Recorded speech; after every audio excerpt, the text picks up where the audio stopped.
Today on Blue 58, it took a while, but the Packers' offensive line eventually came together in 2022 until it fell apart again. What's the picture look like going forward, and what do they do with their most obvious weak spot? Blue 58! Hello and welcome to another episode of Blue 58, the one and only podcast of thepowersweep.com. I am your host, John Meerdink, happy to be with you here for another episode. We are talking offensive line and just offensive line today, both the present and the future. And it's probably a good thing for the Packers, but the present looks a lot like the future. There shouldn't be a whole lot of turnover in this group between now and the start of the 2023 season, which is a good thing, I think. If you look back on where the Packers' offensive line was in 2022, I think there's a danger in having your opinion tainted a little bit by how things started and more or less how things ended. Because how things started, you've got David Bakhtiari out, you've got Elgton Jenkins out, and then Bakhtiari working his way back in slowly, Jenkins working his way back in at right tackle, before things sort of solidify with Bakhtiari finally, hopefully for good, getting healthy, Elgton Jenkins moving back to left guard, Jon Runyan flipping over to the right spot, Yosh Nijman settling in over there as well. And then David Bakhtiari's appendix goes haywire and everything sort of is back to square one again as Zach Tom takes over again. But if you at least look at the guys that they've got, going from 2022 with an offensive line that for most of the middle portion of the season was at least fairly solid, to 2023, it should be at least as good as it was at the good points in 2022. I understand if you're shaken by the start and the end. I've been there. I am there still a lot, and we'll talk about that for a couple of reasons here. But overall, I don't have a whole lot of complaints with the offensive line as it shook out. There are some individual complaints that I have, and they should not be terribly surprising to you, but we'll cross those when the time comes to them. First, I want to talk about the guys that don't meet our thresholds for going a little bit deeper. Then I want to talk about how I want to talk about the offensive line. But the guys that don't meet our thresholds, 100 snaps on your primary unit, so offense in this case, are Sean Rhyan, Rasheed Walker, and Jake Hansen. And I will throw Caleb Jones in there as well because I feel like had he not gotten mono and been out for most of the season on the non-football injury list, he would have gotten some sort of play in a game at some point. But Ryan played 1 snap on special teams. Rasheed Walker played 4 snaps on special teams. Jake Hansen played 69 snaps on offense and 18 on special teams. And I'm missing Luke Tenuta in here as well. He played 7 snaps, I think, on offense and a few more on special teams. So between those 4 guys and Caleb Jones, I think you've got some intriguing options. None of those intriguing options are Jake Hansen. So let's just throw that name out there right now. But between Walker and Tenuta and Jones, as I said in a piece I wrote last month at thepowersweep.com, you've got 3 really intriguing tackle prospects, all of them very big, all of them with fairly long-term starting pedigrees in college. And for all the different things that you look at college offensive linemen, athleticism, scheme fit, all the things along those lines, something that I tend to come back to a lot is how long you start. If you're a long-term starter in college, I don't think you can afford to ignore that at the NFL level because there are just so few starting caliber offensive linemen. The college game is getting better and better in ways that are more and more relevant to the NFL. It just seems like a mistake to ignore guys that started for a long time in college. Luke Tenuta was a long-term starter at Virginia Tech. He took over actually for Yosh Nijman after he left the Hokies and eventually ended up in Green Bay. Rasheed Walker, a longtime starter at Penn State. Caleb Jones, a longtime starter at Indiana. If you have your issues with those programs, I understand. But that's a lot of high-quality reps or reps of varying qualities. It's a lot of starters reps at important positions for these guys that have very desirable physical attributes. Caleb Jones may not be a dynamic athlete, but he's huge.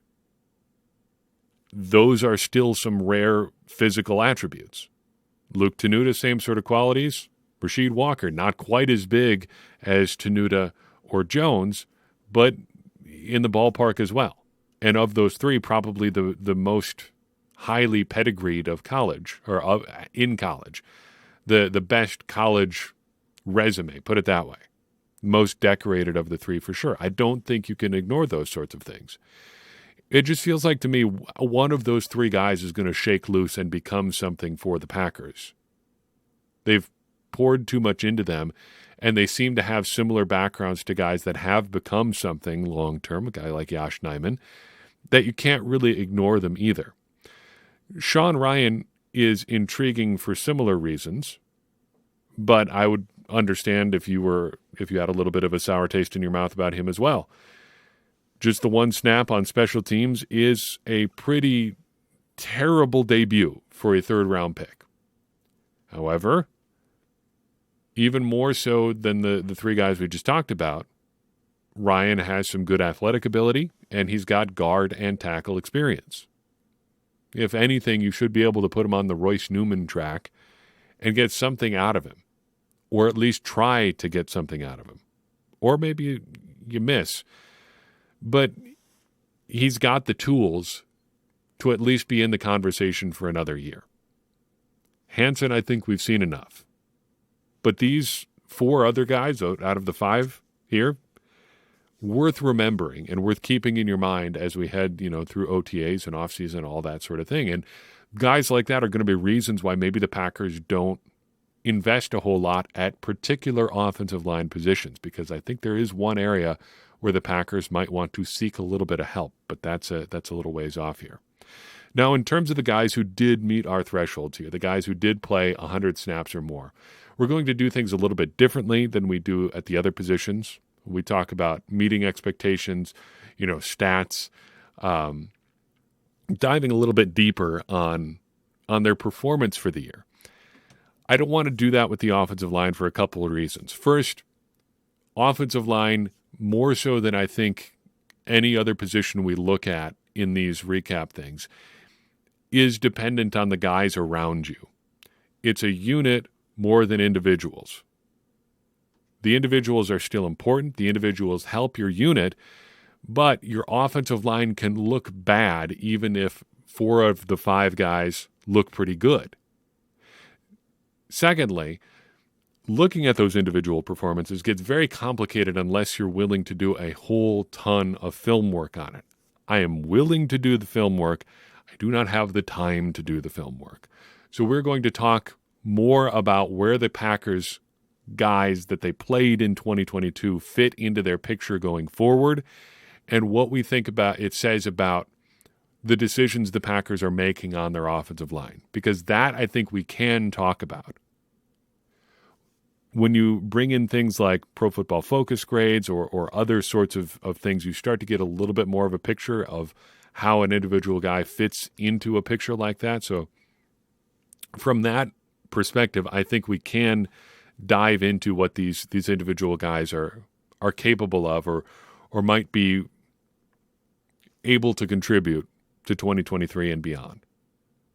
So with those caveats aside, let's talk first and foremost about Royce Newman. 451 snaps on offense, 68 on special teams for the second-year man.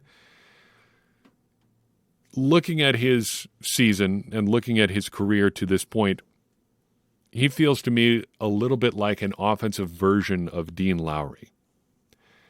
I don't think that Royce Newman is necessarily bad per se. And if that didn't come through clearly enough in our defensive line segment or defensive line episode, I don't think Dean Lowry is bad per se.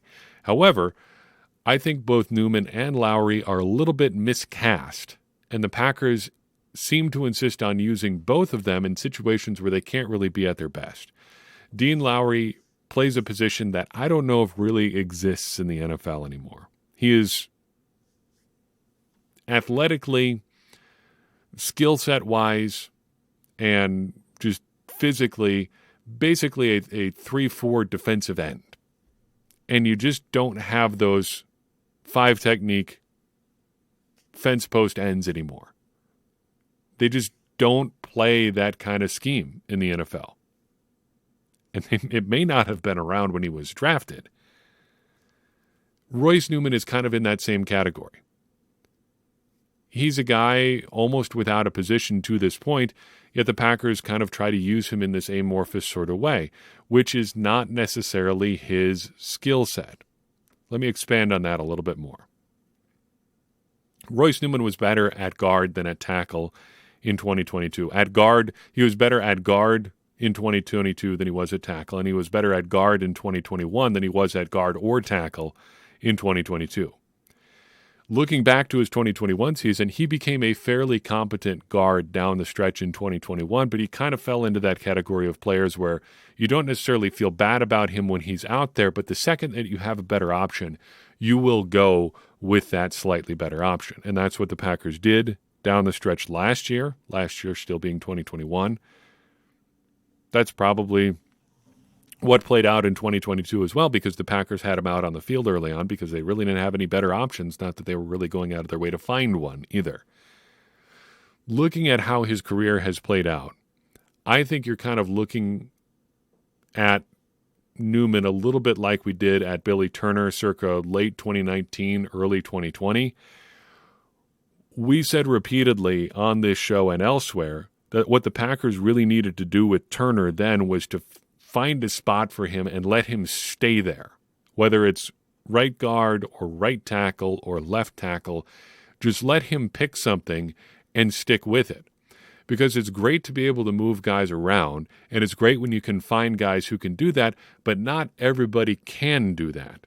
And perhaps more importantly, not everybody needs to do that, and perhaps most importantly of all, not everybody should do that. Sometimes a guy is a guard and needs to play guard. And sometimes a guy is specifically a right guard and needs to just play right guard. And I'm not saying that's what Newman needs to do or what Newman should do, just using that as a for instance.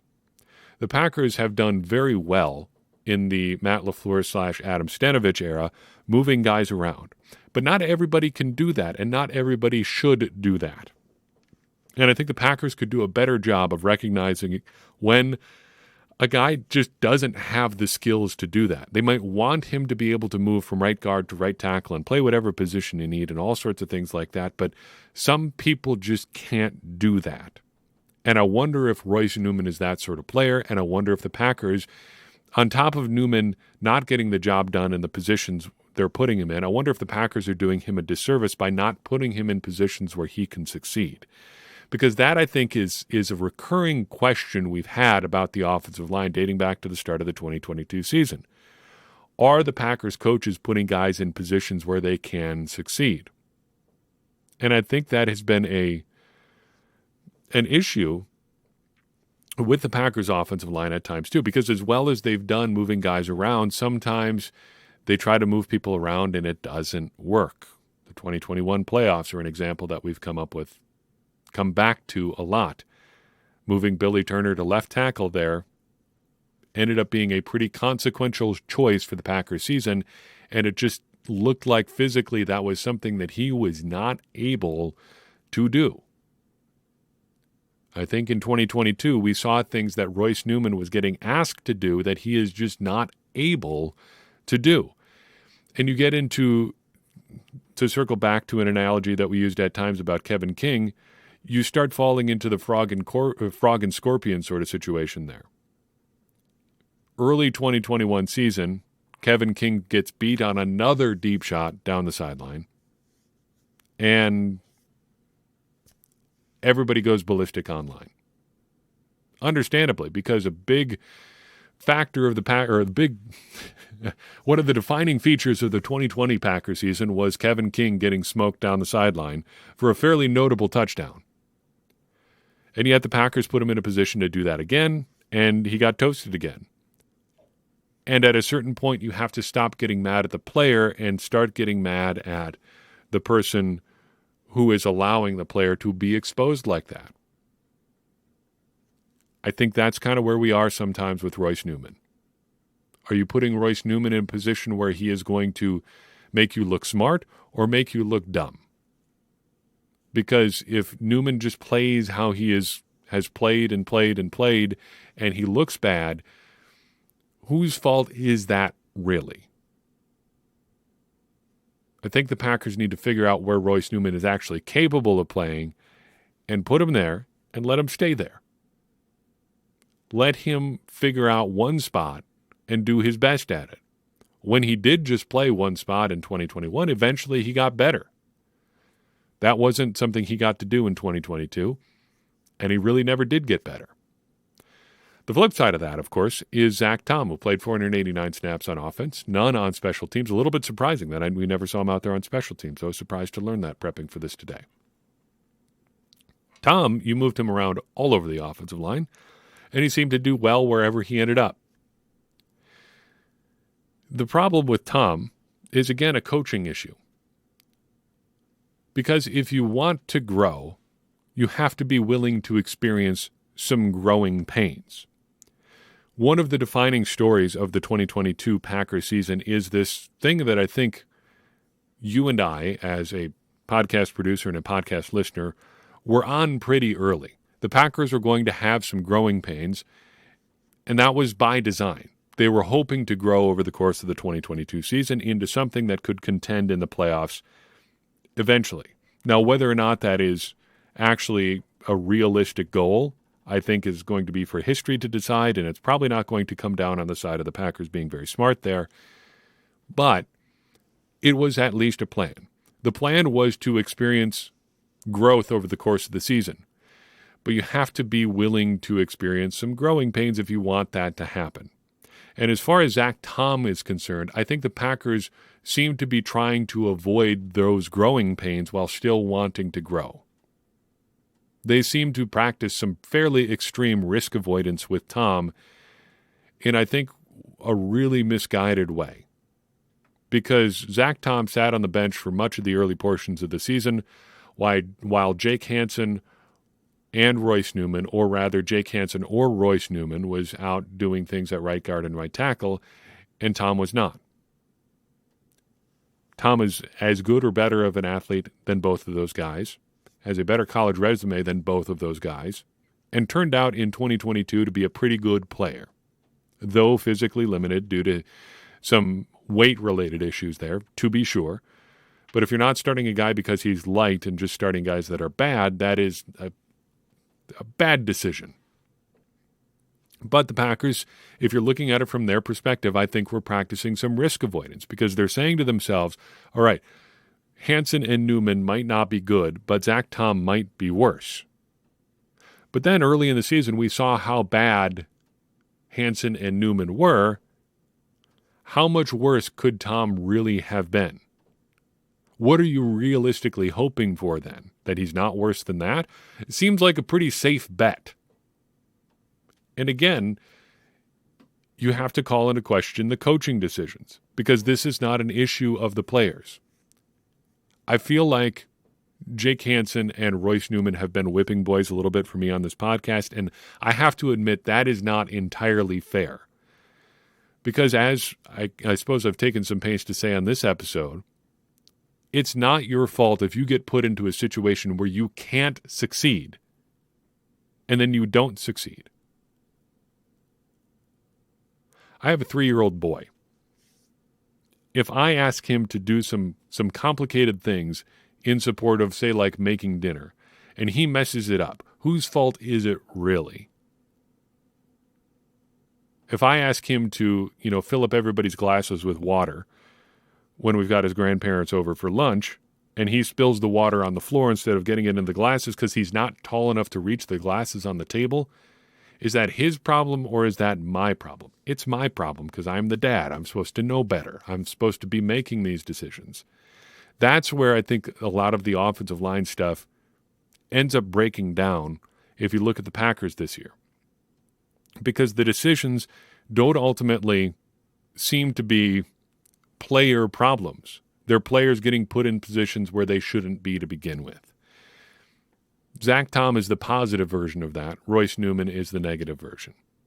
Now we start to get into the more preferred starter territory here with David Bakhtiari, who played 597 snaps on offense, 0 on special teams. I actually have very little to say about David Bakhtiari. From a human interest perspective, it's great that he managed to get back out onto the field. Shows a lot of perseverance, high character move. There were a lot of reasons for him to just walk away. If it was me, understanding that you want to go out and do things for your teammates as much as for yourself, at a point you have to think about yourself too, I would think. He's relatively newly married, had a new kid on the way. There had to be a part of his brain at some point in, say, January, February, March 2022 that said, you know what, I don't need this anymore. And I think that would be a totally understandable thing. If he had retired between the end of 2021 and the start of 2022, I don't think anybody would have blamed him. But he kept battling and he came back, and when he was on the field, he was good in 2022. According to Pro Football Focus, he was the 8th best pass-blocking offensive lineman, regardless of position, and the 6th best tackle. I think as it pertains to 2023, you take him back if he wants to play. It's a pretty simple equation. There aren't many David Bakhtiaris out there. You've got one. If he wants to play, you keep him. Contract stuff doesn't really get super movable until after this year anyway. If he wants to come back, bring him back. You're going to need players at a certain point anyway. He proved he could play at a high level still in 2022. If he wants to play in 2023, I say you bring him back. Moving right up the ladder of snaps here, Yosh Nijman played 756 snaps on offense, 66 on special teams. Weird season, I think, for Yosh Nijman. And a weird thing popped up as I was researching this episode. It seemed to be pretty common knowledge that Yosh Nijman was hurt in the second half of the season. We saw that pop up a couple of times where he got pulled out of games, especially in the Lions game in favor of Zach Tom. Matt LaFleur mentioned a couple times that he was battling something, but he never actually appeared on the injury report this year. He was hurt, apparently, hurt enough to come out of games, but not hurt enough to appear on the injury report. Interesting. I think this was a challenging year for Nijman.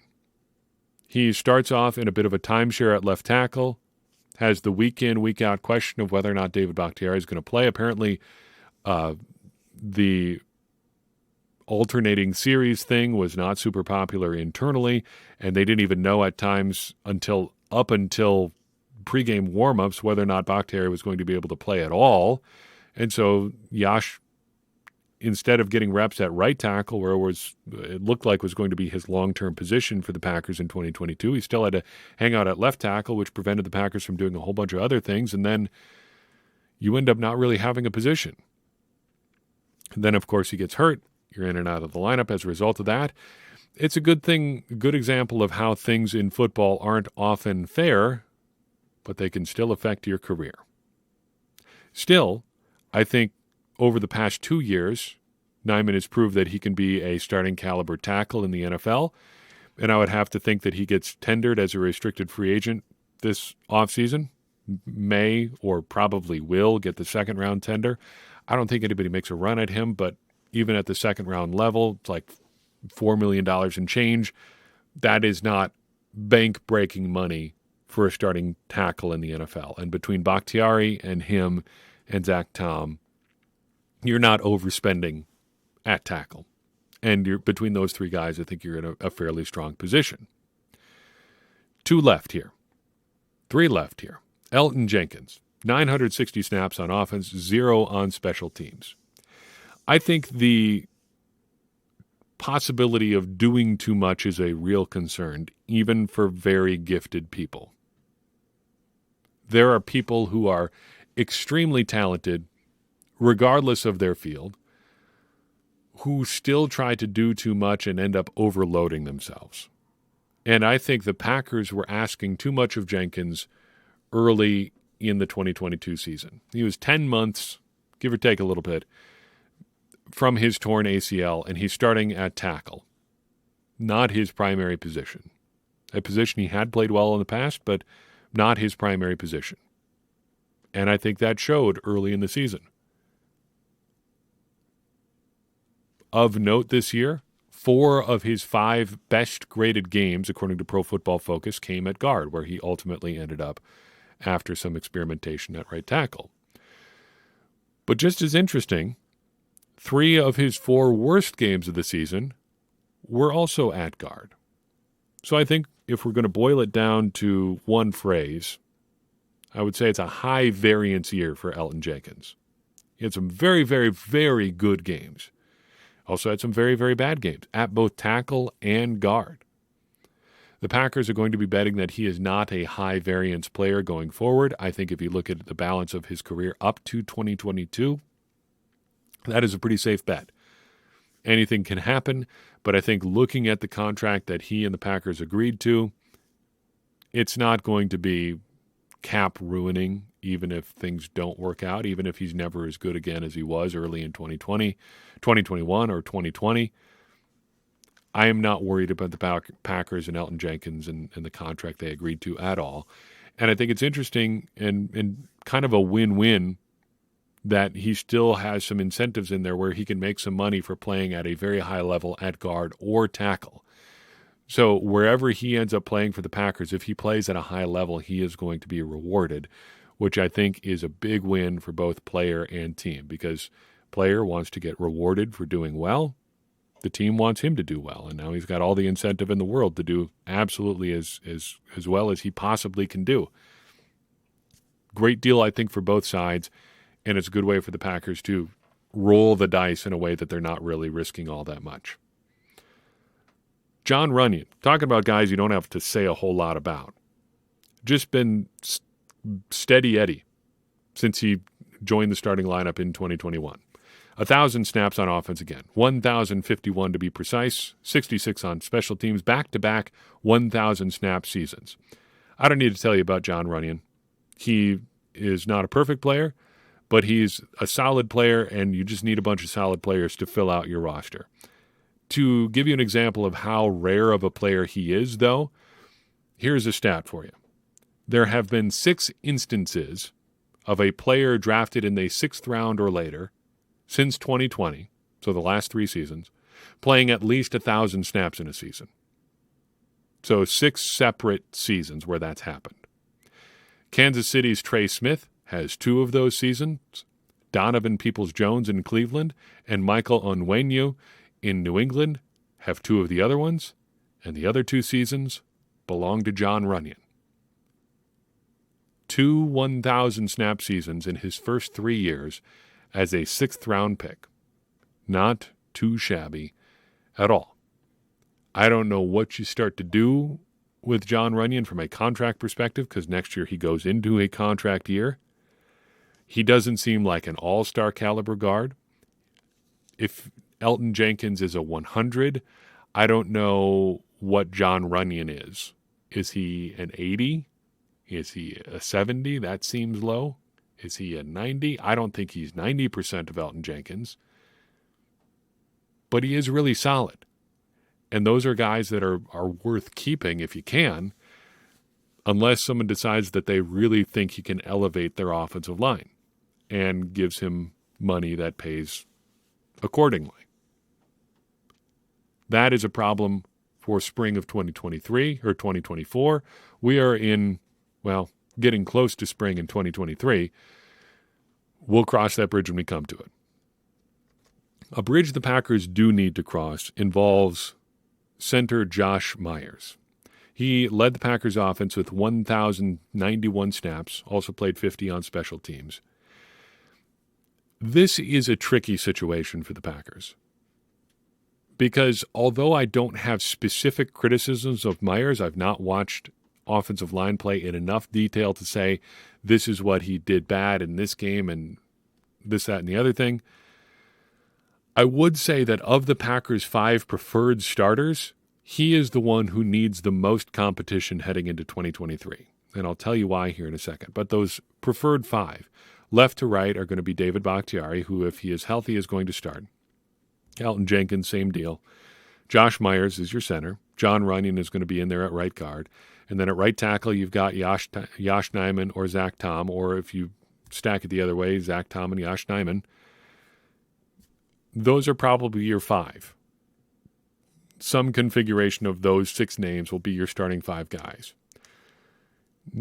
Myers, of those 5, I think is the most vulnerable, because if you start looking at things like Pro Football Focus grades, it's hard to come to any other conclusion than that he's one of the worst centers in football. He's in the bottom third, probably bottom quarter for sure. Of centers who played at least 600 snaps last season, he was the 24th best overall, according to Pro Football Focus, and that is mostly because of his run blocking. He ranked 28th out of 31 centers who played at least that many snaps, at least 600. His pass blocking, to be fair, was much better. He ranked 5th out of 31. But a big liability in the run game and drags down the rest of the offensive line as a result. So if the Packers have a weak spot on the offensive line, it's probably center. And then if you're going to make an upgrade, you've got questions. First, who is that upgrade going to be? I think Zach Tom has to be an option. Played scout team center for the Packers. Seems like he is in that do-everything offensive lineman sort of mold. And if you look at his sort of physical attributes, supposedly he weighs around 305 pounds. I wouldn't be surprised to learn that he played at 10 to 15 pounds less than that at times in the 2022 regular season. But if you were trying to minimize the need for him to change his body, sticking him at center is not a terrible idea. You can probably get him up 10 pounds or so, and he'll probably be okay. I think you might also want to see what Sean Rhyan could do. If you're going to try him at guard and tackle, move him all the way inside, see if he can just manage one thing. Why not? But on top of that, if you're going to spend a draft pick on the offensive line this year, you might want to think about drafting a guy along the lines of Josh Myers, because what was Myers when the Packers drafted him? He was a true center at Ohio State, played there basically exclusively, but the Packers have always talked about him as a center or a guard.